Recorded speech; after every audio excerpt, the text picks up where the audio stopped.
Appalling video of a Phoenix police officer punching and slapping a suspect in cuffs led to the termination of Officer Timothy Baiardi, who had spent 18 years with the department. Today, Baiardi was sentenced. Team 12's Tram Mai explains what happened.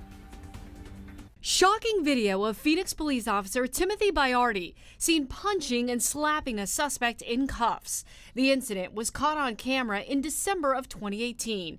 It started in the middle of the men's clothing section at Walmart near 51st Avenue in Indian School. Baiardi, then working security while off duty, begins to arrest Roger Moran for shoplifting. A struggle ensues, then Baiardi subdues Moran and cuffs him. This video from the back room is why Baiardi faces the charge, appearing to strike Moran while Moran's hands are cuffed behind him. Baiardi was charged with aggravated assault, a felony, and pled not guilty. He was initially put on administrative leave, then a few weeks ago was fired by the Phoenix Police Department. This morning, Baiardi was sentenced. I regret that this incident never occurred.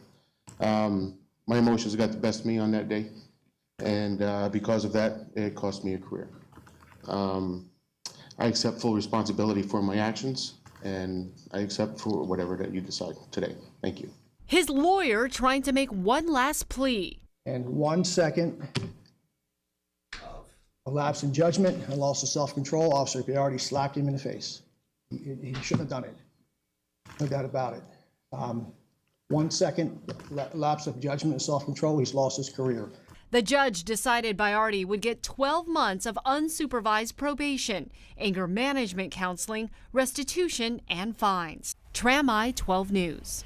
And the judge added that if Baiardi completes anger management counseling, his probation could end early after 6 months.